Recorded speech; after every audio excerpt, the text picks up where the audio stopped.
ہو سکتا ہے کل آپ کو فائدے ہوں اور ہو سکتا ہے کہ دوسری دفعہ میں آپ جب حجامہ کروائیں اس وقت میں آپ کو فائدے ہوں. 15 دن یا مہینے کے وقفے سے ڈاکٹر کے تجربے کے مطابق حجامہ کروایا جائے. کپنگ تھراپی کے لیے ضروری اشیاء.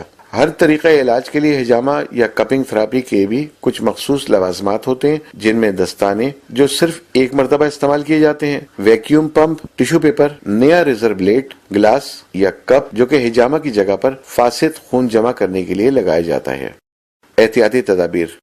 حجامہ سے پہلے جن چیزوں کا خیال رکھیں. حجامہ کروانے سے پہلے اپنی تمام بیماریوں کے بارے میں تھراپسٹ کو آگاہ کریں تاکہ وہ ان چیزوں کو مد نظر رکھتے ہوئے آپ کا علاج کرے. خاص طور پر شوگر، کینسر، ہیموفیلیا، دل و جگر کے امراض والے مریض اور گردوں کی مختلف تکالیف کے لیے مفید ہے. خون کا عطیہ دینے والے 3 یا 4 ماہ بعد حجامہ کروائیں. خون پتلا کرنے والی ادویات استعمال کرنے والے ان ادویات کو روک لیں، پھر حجامہ کروائیں. اور نشہ اور ادویات استعمال کرنے والے حضرات جب تک ان کو چھوڑ نہ دیں حجامہ نہ کروائیں. حجامہ لگاتے وقت ضروری ہے کہ مریض خالی پیٹ ہو یا کھانے پینے کے کم سے کم 2 گھنٹے بعد حجامہ لگوایا جائے.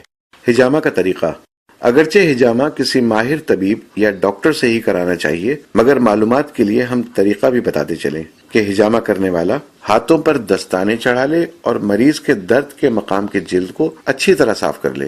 بال ہوں تو انہیں سیفٹی ریزر سے صاف کر دیں، ورنہ کپ بالوں کی وجہ سے جلد پر نہیں چپکے گا. کپ لگا کر پمپ کے ذریعے ہوا کھینچ لی جاتی ہے، جس کی وجہ سے اندرونی دباؤ کے باعث مریض کی جلد ابھر کر سامنے آ جاتی ہے اور جسم کا گندا خون جلد کی سطح پر آ کر جمع ہو جاتا ہے. کپ کو ایسے ہی 3 سے 5 منٹ تک رہنے دیا جاتا ہے، پھر یہ جگہ نرم ہو جاتی ہے. اس نرم جلد کے حصے پر تھوڑے تھوڑے فاصلے پر بلیڈ سے ہلکے ہلکے کٹ لگا دیے جاتے ہیں. اب ایک مرتبہ پھر کپ کو اسی جگہ پر دوبارہ لگا دیا جاتا ہے. پمپ سے کپ کی ہوا کھینچ لینے سے دباؤ کے باعث کٹ کے اندر سے خون رس رس کر کپ میں جمع ہونا شروع ہو جاتا ہے. کپ کو اسی حالت میں کچھ دیر رہنے دیا جاتا ہے اور گندا خون جمع ہو جانے کے بعد پھر گلاس کو الگ کر دیا جاتا ہے. کچھ لوگ انجیکشن لگوانے سے جیسے ڈرتے ہیں، تو اسی طرح سے وہ حجامہ سے بھی ان کا ایک خوف ہوتا ہے کہ یہ کٹ لگے گا باڈی کے اندر ہماری، تو اس سے بہت زیادہ تکلیف ہوگی یا نقصان ہوگا یا کٹ صحیح نہیں ہوگا. اس طرح کی چیزیں ہوتی ہیں. جب وہاں پہ ہم کپ لگا کے اور سکنگ کرتے ہیں تو آس پاس کے ایریے کی ساری سرکولیشن جو ہوتی ہے وہ وہاں پہ کھنچ کر ٹاکسنز جمع ہو جاتے ہیں. اور ایک عام مثال ہے اس کی کہ آپ اگر کسی بھی اپنی انگلی کو بھی دبا کے تھوڑی سی دیر رکھیں گے تو جب وہاں کی سرکولیشن رکتی ہے تو وہاں پہ وہ ایک ایسی کیفیت ہو جاتی ہے کہ وہ جیسے سن ہو گیا ہے. تو یہی کیفیت اس میں بھی ہوتی ہے کہ وہ وہاں پہ سرکولیشن رکنے کی وجہ سے اور وہ کھچاؤ آنے کی وجہ سے وہاں پہ تھوڑی سی دیر کے لیے ایسی کیفیت ہو جاتی ہے کہ وہ حصہ تھوڑا سا ایسا ہو جاتا ہے کہ وہاں پہ جب کٹ لگائے جاتے ہیں تو وہ محسوس نہیں ہوتا کہ اس سے کوئی تکلیف ہوئی ہو یا کوئی چیز ایسی ہوئی ہو. اور حقیقت میں بھی اس سے تکلیف نہیں ہوتی، صرف چند سیکنڈ کی ایسی چبھن ہوتی ہے یا ایسا لگتا ہے کہ جیسے کسی نے کسی تیز چیز سے خارش کی ہے یا چیونٹی نے جیسے کاٹا ہے. اس طرح کی معمولی سی تکلیف ہوتی ہے. حجامہ یا کپنگ تھراپی کراتے وقت کی دعا. حجامہ کرتے اور کراتے وقت آیت الکرسی پڑھا جاتا ہے. اس کی وجہ یہ بتائی جاتی ہے کہ حضرت علی بن ابی طالب رضی اللہ تعالیٰ عنہ سے روایت ہے کہ رسول اللہ صلی اللہ علیہ وسلم نے ارشاد فرمایا کہ جس شخص نے حجامہ کراتے وقت آیت الکرسی پڑھی تو اس کو حجامہ کرانے کا مکمل فائدہ حاصل ہوگا. ابن کثیر. حجامہ کے بعد کپنگ تھراپی کے بعد کیا کرنا چاہیے؟ یہ سوال بھی اپنی جگہ اہم ہے. اس کے جواب میں رسول اللہ صلی اللہ علیہ وسلم نے فرمایا ہے کہ اپنے مریضوں کا علاج صدقے سے کرو. اس لیے مریض یا کپنگ تھراپی کرانے والا کچھ صدقہ کر دے. شکرانے اور شفا کی نیت سے 2 رکعت نفل پڑھ لیں کہ اللہ تعالیٰ نے ہمیں سنت پر عمل کرنے کی توفیق نصیب فرمائی. حجامہ والی جگہ پر شہد یا زیتون کا تیل لگائیں. علاج کی ہوئی جگہ پر چند گھنٹے تک صابن اور شیمپو نہ لگائیں اور اپنے جسم کو ایئر کنڈیشن اور ٹھنڈی ہوا سے محفوظ رکھیں. اگر تھکاوٹ یا نیند محسوس ہو